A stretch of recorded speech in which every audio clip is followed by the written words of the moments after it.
Hello my dear friends, welcome to Vidya classes. तो आज हम बात करने वाले हैं बुक विस्तास के chapter 3 journey to the end of the earth, जो लिखा है तिशानी दोशी ने।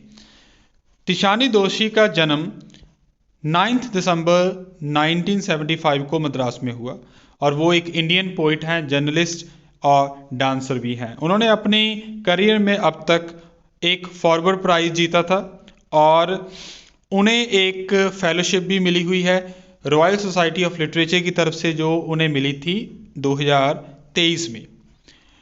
अगर हम स्टोरी की बात करें तो ये एक तरह का डॉक्यूमेंट्री है। रशिया का एक रिसर्च वेसल जिसका नाम था अकादमिक शोकाल्स्किव, और वो जा रहा था दुनिया के सबसे ज़्यादा ठंडे, ड्राइएस्ट और सबसे ज़्यादा हवा वाले कॉन्टिनेंट जिसका नाम था अंटार्कटिका। टोटल 52 मेंबर्स इस एक्सपेडिशन पर जा रहे थे, जिनमें से एक नरेटर तिशानी दोशी भी थी। ऑथर ने अपनी जर्नी अपने घर से स्टार्ट की और हमें बताया गया कि घर से लेकर उस वेसल में पहुंचने तक टोटल 100 आवर्स उन्हें लगी, जिसमें कार, एरोप्लेन और शिप, सभी तरह के जो ट्रांसपोर्ट थे उन्होंने वो यूज़ किए।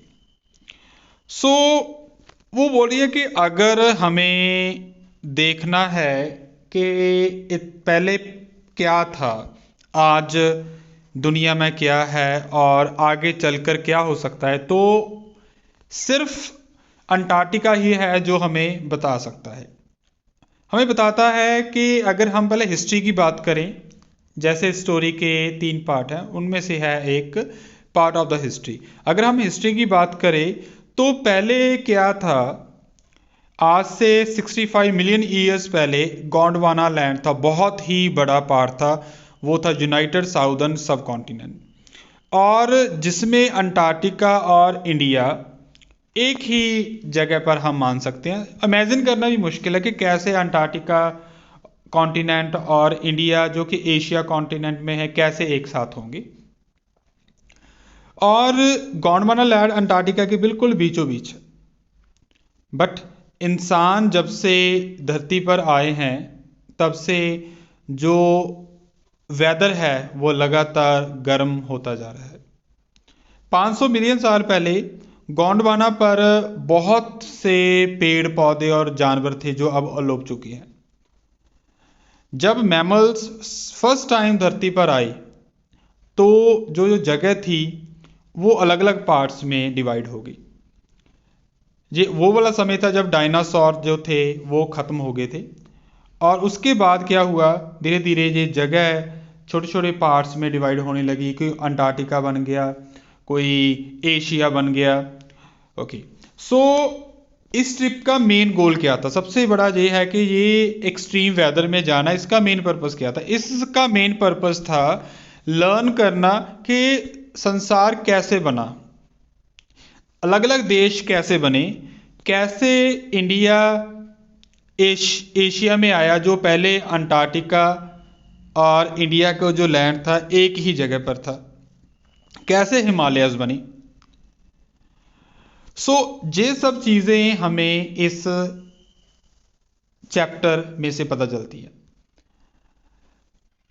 साउदर्न रीजन ऑफ इंडिया की अगर बात करें, जहां से ऑथर आई थी, क्योंकि मद्रास की थी, वो साउथ इंडिया के साउथ में है, वो बहुत सनी एरिया है और बहुत ही मुश्किल है कि वहां पर ठंडा मौसम हो।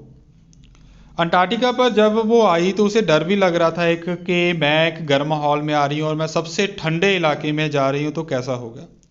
तो हमें बताया गया कि जो अंटार्कटिका है, दुनिया की 90% जो आइस है अंटार्कटिका में ही है, और वहाँ पर कोई भी ऐसी चीज़ नहीं है जहाँ पर हमें पता चले कि वहाँ पर लोग रहते हैं। कोई लैंडमार्क नहीं है, कोई बिलबोर्ड, ट्रीज नहीं है, ऐसे कुछ भी नहीं है वहाँ पर, जैसे पता चले कि इंसानों के रहने लायक वो जगह है। पर फिर भी वहाँ पर क्यों गए? क्योंकि वो एक ऐसे समय था जहाँ पर समय बिल्कुल ख़त्म हो जाता था, क्योंकि वहाँ पर 24 घंटे दिन रहता है। सो दिन रात का कोई चक्कर नहीं है वहाँ पर।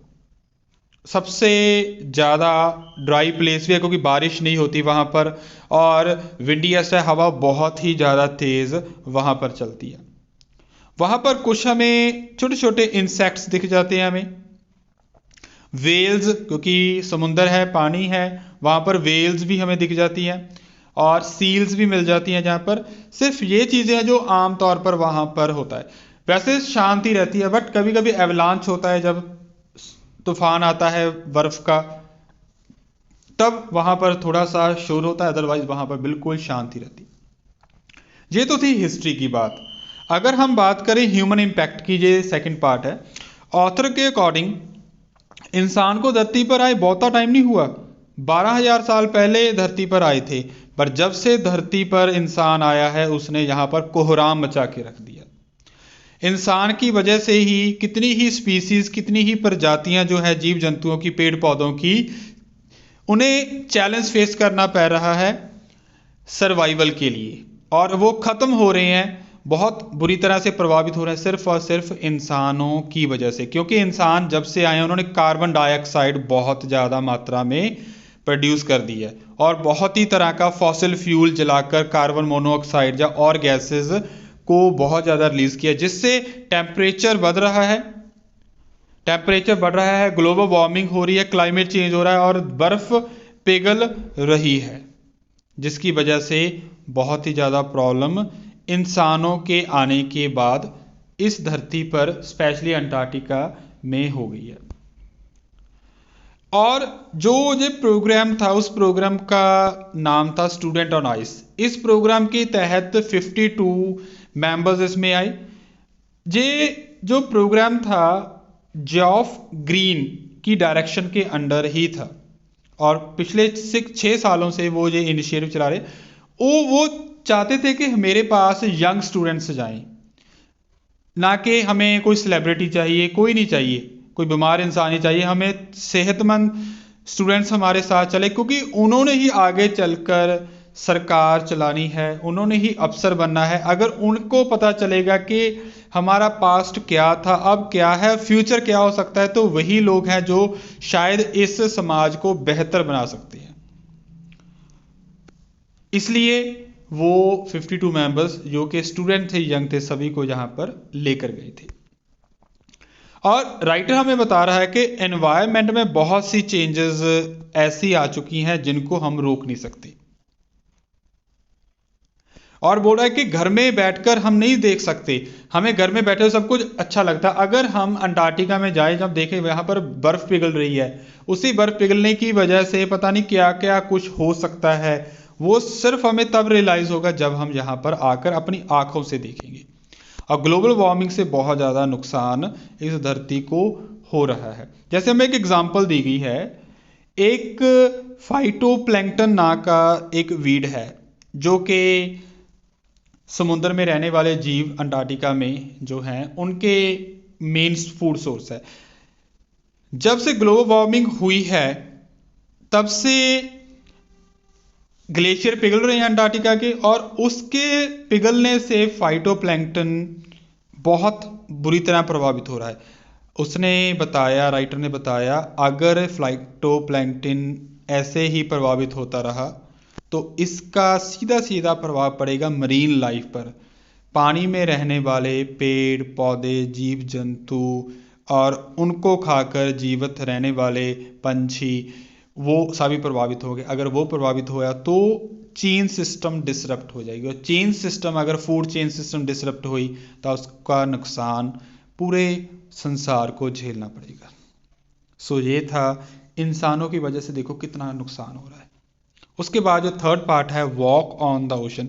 अभी हमें एक बड़ा सुंदर सा दृश्य बयान किया है राइटर ने। वो बोल रही थी कि मैं बहुत ज़्यादा प्रभावित हुई जब हमसे कहा गया कि आपको ओशन पर तुरना है, चलना है आपने ओशन पर। आप भी सोच रहे हैं कि सुनने वाले कि कैसे चलेंगे। एक्चुअली ओशन जमा हुआ था, और 1 से लेकर 3 मीटर तक जो बर्फ की परत थी इतनी मोटी थी, इसलिए जब वो बर्फ पर चल रही थी, ओशन पर चल रही थी, और उसका जो एक्सपीरियंस था वो शब्दों में बयान नहीं कर पा रही।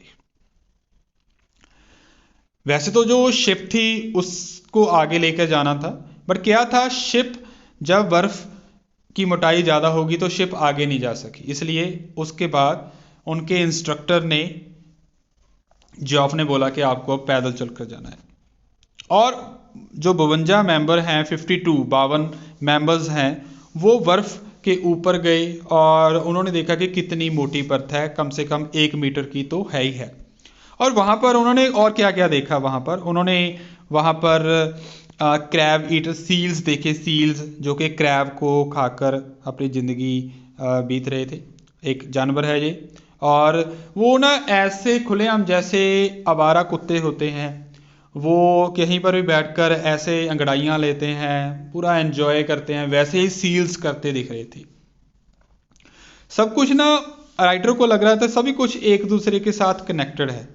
हम जे अंटार्कटिका, जहाँ पर रहने वाले जीव जंतु, एनवायरनमेंट, सभी एक दूसरे के साथ कनेक्टेड। अगर किसी में एक में भी अगर दिक्कत आई तो पूरा का पूरा सिस्टम डिसरप्ट हो जाएगा और जिससे एक भी इंसान नहीं बचेगा। ऑथर चाहता है कि बैलेंस हो धरती पर, इस प्लेनेट पर बैलेंस होना चाहिए, नहीं तो जो रिजल्ट्स निकलेंगे बहुत ज़्यादा होंगे। अगर अंटार्कटिका ऐसे ही वार्म, ऐसे ही गर्मी वहाँ पर बढ़ती रही तो बहुत ज़्यादा आएगा। वैसे मैं बता दूँ, अंटार्कटिका मैंने स्टार्टिंग में बताया था कि सबसे ठंडे इलाकों में से एक है, बट क्या है, ग्लोबल वार्मिंग की वजह से टेम्परेचर बढ़ रहा है, जिससे ग्लेशियर मेल्ट हो रहे हैं, पिघल रहे हैं, और उसी मेल्ट होने की वजह से तूफान आ रहे हैं, सुनामी आ रही है, हड़ आ रहे हैं समुद्र का पानी बढ़ने की वजह से। तो वो सवाल करती है कि क्या इंसानियत भी वैसे ही एक फेट, एक किस्मत सफ़र करेगी जैसे पहले रहने वाले राइनोसॉरस थे, मैमथ, बड़े बड़े हाथी हुआ करते थे, और डायनासोर होते थे। समय के साथ वो भी खत्म होगी, क्योंकि समय के साथ वो बदले नहीं। क्या इंसानों के साथ भी वैसा होगा, क्योंकि इंसान भी चेंज नहीं हो रहे। इसलिए ऑथर का मानना है कि बहुत कुछ हो सकता है और बहुत कुछ हो चुका है, इसलिए हमें सोचने की जरूरत है। अगर हम नहीं सुधरे तो वो दिन दूर नहीं कि एक दिन ऐसा आएगा कि सब कुछ तबाह हो जाएगा। सो ये थे 3 पार्ट इस चैप्टर के, जो कि टाइप ऑफ डॉक्यूमेंट्री ही है। अगर मैं थीम की बात करूं तो राइटर, वैसे मैं थीम इनडायरेक्टली आपसे डिस्कस कर ही लिए, फिर भी समझे थीम क्या है। इस चैप्टर का मेन एम यही है, रीडर्स को मनाना, उसको समझाना कि हमें मदर अर्थ की ब्यूटी को एप्रिशिएट करना है। हमें पहचानना है कि कैसे इंसानों की एक्टिविटीज़ डेवलपमेंट के नाम पर जो हो रही है, कैसे एनवायरनमेंट को हार्म पहुंचा रही है, कैसे क्लाइमेट को चेंज कर रही है, कैसे कुदरती जो फिनोमिना है उसे बदल रही है। सो ऑथर का क्लियर कट मैसेज ये है कि अंटार्कटिका में जाना सबसे अच्छा तरीका है अर्थ के पास्ट, प्रेजेंट और आने वाले फ्यूचर का आइडिया लगाने के लिए। सो उसके अकॉर्डिंग पीपल, खास तौर पर स्टूडेंट्स या यंग पीपल हैं, उन्हें अंटार्कटिका जाना चाहिए ताकि वो समझ सकें कि क्या कुछ हो रहा है और जो कुछ हो रहा है उससे फ्यूचर में क्या होगा। इसलिए हमें चाहिए कि हमें कम से कम पोल्यूशन करना चाहिए, बिल्कुल करना ही नहीं चाहिए वैसे तो। जितना हो सके रिसाइकल करने की कोशिश करनी चाहिए, जितना कम हो सके हमें ऐसी चीज़ें यूज़ करनी चाहिए जो कि एनवायरनमेंट को डायरेक्टली और इनडायरेक्टली पोल्यूट करते हैं। सो ये थी हमारी स्टोरी। इससे रिलेटेड कुछ क्वेश्चंस हैं जो आपको स्क्रीन पर शो हो रहे हैं। मुझे उम्मीद है जितनी मैं डिटेल में स्टोरी आपसे डिस्कस की है, आपको एक एक चीज़ बड़ी अच्छी से समझ आ गई होगी और आप इन क्वेश्चंस के आंसर इजीली दे सकें। अगर आपका फिर भी जो क्वेश्चन है तो आपने नीचे दिए गए जो लिंक है, जैसे इंस्टाग्राम, फेसबुक, यूट्यूब, लिंक्डइन, जो कि विद्या क्लासेस के नाम पर है, वहां पर जाकर हमसे बात कर सकते हैं। मोबाइल ऐप आप डाउनलोड कीजिए, जरूर कीजिए, क्योंकि जहां पर आपको सारे नोट्स, आपको 1-to-1 क्लासेस भी मिल जाएंगी और आपके जो डाउट्स है वो भी अच्छे तरह से क्लियर हो जाएंगे। सो मिलते हैं हम नेक्स्ट क्लास के लिए। तब तक आपसे यही गुजारिश है कि सतर्क रहें, एनवायरनमेंट को बचाएं, क्योंकि एनवायरनमेंट अगर बचेगा तो ही हम बच सकेंगे। सो मिलते हैं नेक्स्ट क्लास के लिए, तब तक सत श्री अकाल।